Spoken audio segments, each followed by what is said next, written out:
Okay, so this video goes out to those of you who already own a stereo system, you're looking to make some changes to it, and you just need a little bit of help in getting started with that journey. So first things first, right up front, you need to ask yourself the following question. Why do I want to change something about my stereo system? Now, in my experience, most people's answers will put them into one of two different categories. You either belong to Group A, who are people who already own and love their stereo system and you just want to try something different, or you belong to the majority, which is Group B, who you have a stereo system and maybe there's some things you like about it, but there are also some things you don't like about it, things you wish you could change. So what I'm going to do, because it's easiest, is I'm going to start off by addressing those of you in Group A because there's not a lot to say here. So for those of you who already own and love your stereo system, God bless. You are in such a great position. In fact, you've arrived to a destination that most of us are striving to achieve.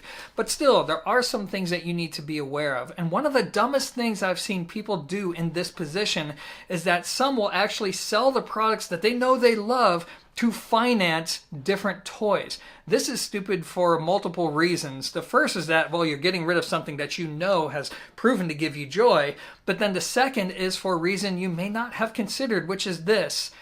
In the hi-fi industry, it is common practice for manufacturers to make subtle changes to a product throughout its life cycle. You see, a lot of people think that, well, if I like what I had before, I'll just go ahead and buy it again, especially if it's still in production.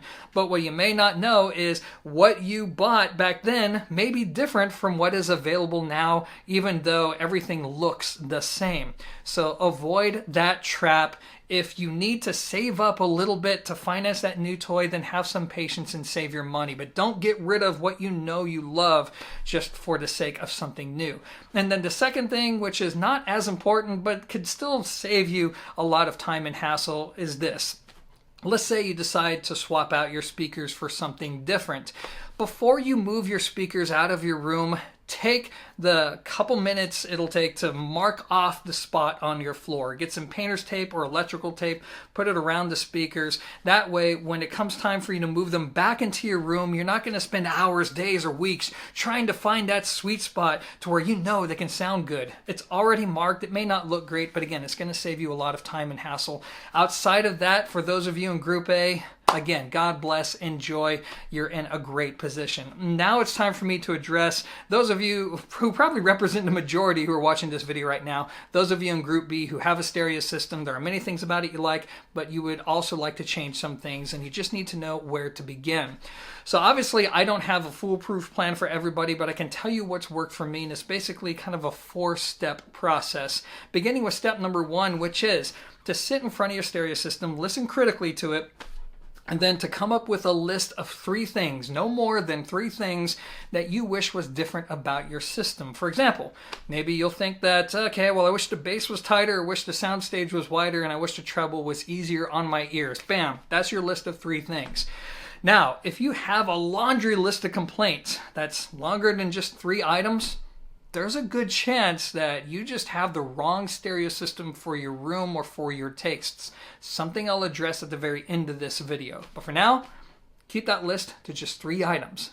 Now we move on to the second thing, which is even easier and is more of a mental exercise, which is to accept that there is no such thing as perfection. So before you even start looking at components, you need to accept that you're never going to get everything that you want. Perfection doesn't exist in this world, and it doesn't matter if you have $5,000 or $500,000. You're never going to get every single thing you want out of a stereo system that's a 10 out of 10 in every category. Something will be compromised. If you can live with that, then you're in a great spot. But if you can't live with that, if you say that, hey, no, I have to have perfection, or if you're the kind of person that when you listen to a system, all you can do is focus on the negatives and you can never seem to find yourself appreciating what a system can do, I hate to say it, but audio may not be for you. I've ran across individuals like this, and ultimately I told them, hey, ditch your hi-fi, go for something far more humble. Heck, maybe even a Sonos system or a Bose soundbar. They did it, and they're way happier than trying to be an audiophile when their brain would just never allow them, the neuroses would just never allow them to settle on a system because all they could focus on are the negatives. Again, you just need to accept there's no such thing as perfection. So that's step number 2. Now let's move on to step number 3, which is to take the 3 things that we wrote down on our list earlier eliminate 2 of them and focus only on 1. Because now what we're doing is we're engaging the critical side of our brain. We've come up with 3 things that we don't like. Now we've accepted that perfection doesn't exist, which means we probably won't get all 3 things addressed in just one fell swoop. So now it forces us to focus on what is it about our stereo system that we have right now that prevents us from emotionally connecting to the music. What is it really about this system that is just not making me happy? And for a lot of people, the answer is usually pretty straightforward. Usually it has something to do with the treble or something to do with the bass. Too much, not enough, one of those 2 things. But the whole point of this exercise and why it works for me is this a process of elimination. It forces you to focus on the one thing you really don't care for. You learn more about your own taste in the process, and this makes it a little easier to find a solution to that problem. And once you've narrowed it down to, okay, this is exactly what it is that I wish would be different about my system, that leads me to step number 4, and this is to not do anything drastic. In other words, a lot of people will say, well, I guess I need new speakers then, or a new amplifier, integrated amplifier. And when you do that, this is a huge mistake, because when you buy products like a new speaker or a new integrated amp, it'll change the sound almost entirely from what you're used to. So now you have a whole new list of things you'll probably like and dislike. You'll end up being this dog that's just chasing his tail over and over and over again. Don't do anything major at this stage.